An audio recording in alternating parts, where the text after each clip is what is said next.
Good morning. The Lord has humbled me. I was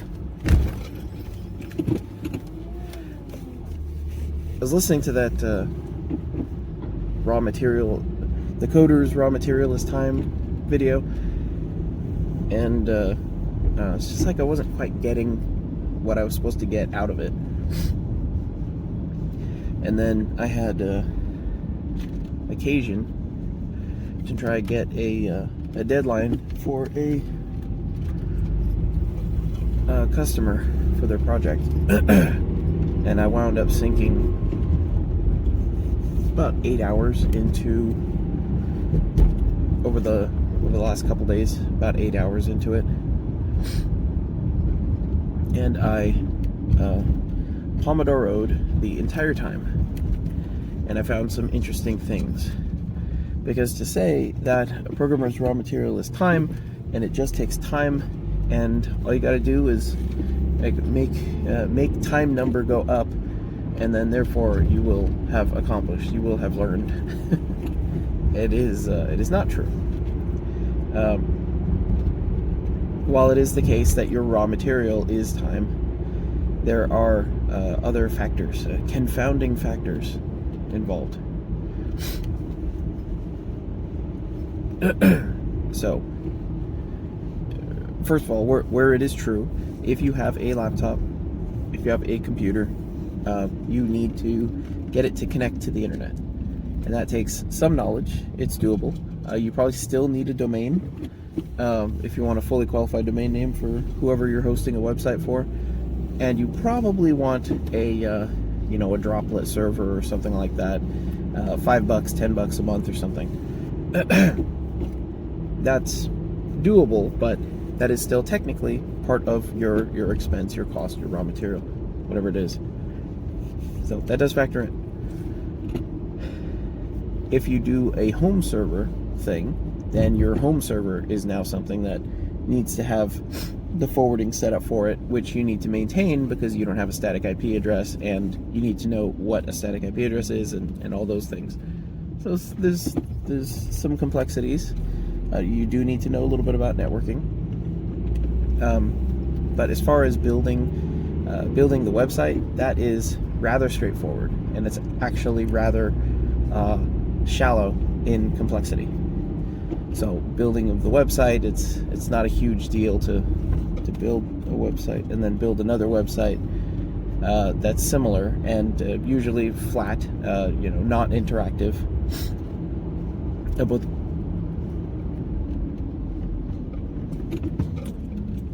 But the point is that once you get past that shallow level of complexity, you require what I refer to in the IQ videos as horsepower. You require some horsepower because the computer, just as you're simply creating instructions for the computer to say, when the ones and zeros look like this, it means this, and when the ones and zeros look like that, it means that. You need to hold, you can create complexity, and creating complexity is a pejorative that I use, but it is not necessarily something that is unavoidable, or it is not necessarily something that is avoidable. The world is complex. I don't know if you know this. There are many reasons for there to be complexities in the world. There are a lot of caveats, and if you are not aware of the caveats, well, go ahead and publish some information about how simple whatever subject is, and say how easy it is to understand, and why don't more people understand it, and you will receive probably millions of people saying, this is so wrong, here, let me explain to you why everything gets so complex. It's a matter of how deep you dive into it. The concept in this case is simply parking permits.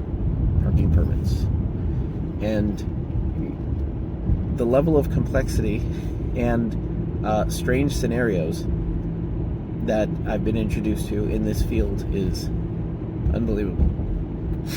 And there's always more opportunities for people to be more unbelievable and more complexity-er. So there's always more to learn, and the one thing you kind of can't escape is the truth table. You should always make else catches for everything.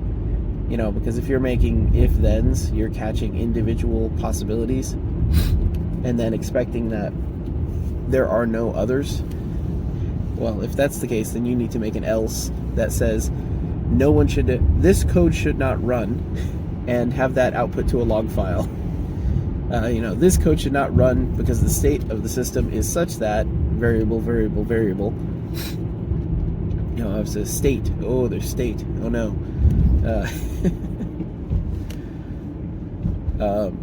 But it's the truth. There's always some level of complexity there, and you will never catch the errors if you don't use those extra else things. The final catches that say, this function is only going to deal with A, B, and C options. There are no other options. There shouldn't be any other options. I can't logically imagine why there would be any other options. But at the end of it, why don't we just add a little else that says, if it's not A, B, or C, then why don't you print to the log file, OMG, what is this? The value is now, and then print the variable. Because it might show up. It might show up for very unexpected reasons. But the complexity, I like to say the complexity is something of your own doing, and it is, but the world is complicated. It actually is. And addressing scenario by saying, well, that shouldn't be. Good luck with that. That should not be the case. I don't want to have to deal with that. And you can get away with that. I do promote that with my customers. That there's, the 80-20 rule. If this is something that's going to affect or apply to 80% of the users, then yeah, let's do it. If it's going to apply to 20% of the users or less, then you know what? It might need a little bit of special handling, or you might not like those customers, or might not want those customers. But everyone wants every customer nowadays, so I don't know. That's the thing. It's like, if it's A, B, or C, like, cool. You can keep those frames of logic in your head. You can keep those logical units, those clouds in the mind map inside your head, and have them be somewhat well connected. They make sense. If the customer comes to you and say, hey, yeah, I know how ABC covers 90% of my business, but the remaining 10 instances of 1% are these special cases that you need to catch for. Well, now we've more than doubled the complexity by adding 10 more cases. And these 10 more cases are I guess it's kind of like a fractal of complexity. Because if someone's getting special cases in one instance, then it's likely they're getting special cases in the subsequent, the down level, downstream rather, incidents or instances of or states of the program, or states of the customer, or states of the application. So you're introducing a very non-trivial, a very large amount of complexity for comparatively, 10% of the customers. And this is something that, that's not going to scale. You are shooting yourself in the foot right now, and the bullet is traveling very slowly. And in 3 more versions, it's going to hit your foot. but you're not seeing. You might not see it right now, or you might see it, and you say, "Oh, this is technical debt. I'll deal with this later on. Someday in the future, I will deal with this." But it has implications now. So I'm sorry. The other thing. So things are complex, and you do need to have a complete, probably a very complete understanding of things. It might not start out as a very complete understanding, but it'll probably turn into a very complete understanding. And then with that very complete understanding, you need to have lots of things in your head at the same time. And that is unavoidable. Maybe. I think it's unavoidable. And that is a horsepower problem. And the way I believe you can help that is, things that help you organize your thoughts, things that help you organize your mind. Writing on paper, writing on a whiteboard is what I usually do. Keeping track of things in the little project breakup tools and things that break up projects into smaller pieces. Although every time I do something like that, it always just shifts between the different things, because I would like to have the whiteboard, and I should be fair. When I'm doing the initial stuff, when I'm doing the initial design, the initial architecture stuff, I've usually got a whiteboard or a OneNote open, and I've got clouds and arrows pointing to other things, and this is connected to that, and does that make sense? And this shouldn't be allowed to be a duplicate of that. But once that architecture is laid out the first time,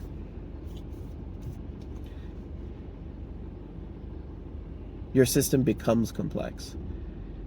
And when the customer says, "Hey, why don't you change this button from green to blue?" or not necessarily that, but something that they feel like, "Oh, that should be real simple," you're like, actually, changing that would break the entire website.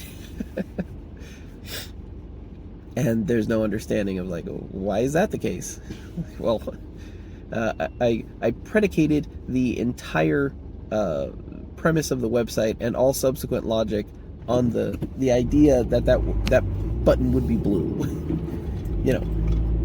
I've created these logical units, and I've created rules around them, and because I have those rules, I'm able to create limitations and say, all right, when I build this next thing, I'm building it with the understanding that there's only going to be one of these, or these are always going to be unique. There's never going to be duplicates of these. And when the answer comes up, when the question comes in, I'm like, "Hey, why don't you make more than one of these? It would be a lot easier if there were two of these." It's like, okay, I'm going to have to figure out a way to make it seem like there's two of them, but I can't make it like there's two of them without rewriting the entire web page. And this is points in the column of just rewriting it, and just rewriting it every time. And now that I think about it, just rewriting it every time is also something, is not necessarily, so you wouldn't think it would be scalable, but thinking about it now, it's actually probably very scalable because much of the code is already written. And this is the layers of abstraction that I'm talking about, because as those logical units get built up in your head and you create more understanding of them, and you understand how the pieces, how the gears mesh together and how they have to mesh together, and the requirements and the limitations, you are gaining an understanding of the subject. And the subject, which you shouldn't forget, the subject is not code. The subject is not a web page. The subject is not a database. The subject isn't even logic, actually. The subject is the product. The subject is the permits, in this case. The subject is the information delivered by the website. If you're serving information about someone's business, what is important is the business. What is important is what is important about the business. Because if you make the most beautiful, amazing website and you don't understand the business, well, guess what? You made a bad website. So technically, as your understanding of the subject increases, you should have an easier time, possibly a much easier time, getting from 0 to 100. Also, you're probably not even starting at 0. You're probably starting at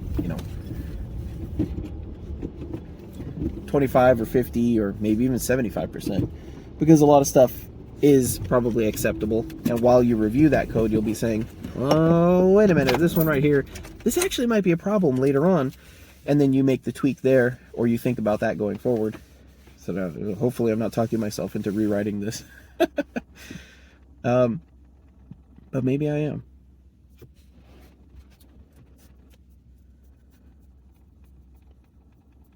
Interesting.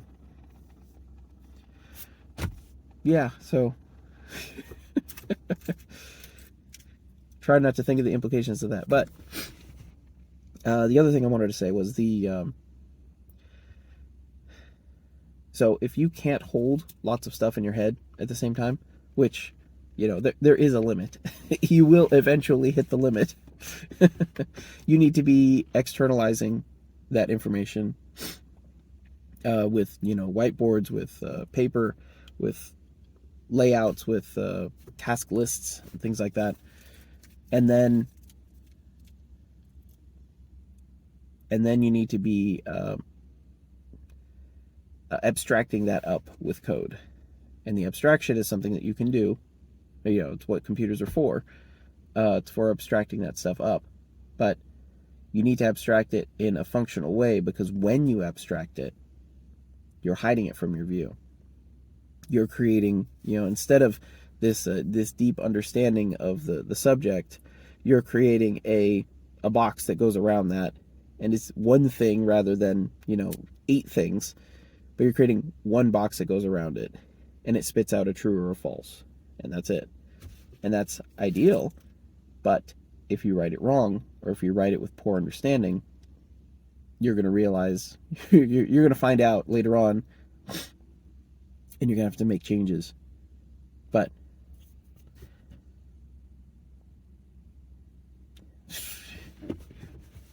oh no.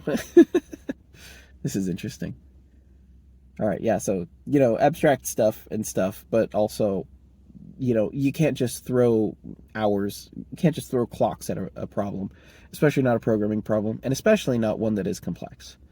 And yes, they will get complex.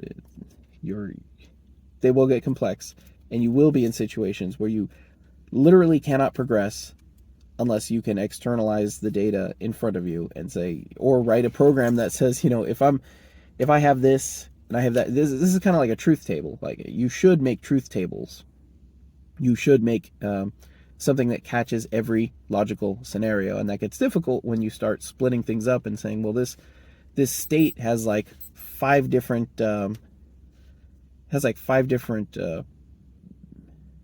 variables, and those variables can be in 10 different states, but that goes up exponentially. Yeah. So figure out a way to simplify it better. Split it up so that it isn't 5 different variables, or it isn't necessarily 10 different options. There has to be a way to simplify it. Otherwise you're not going to make it.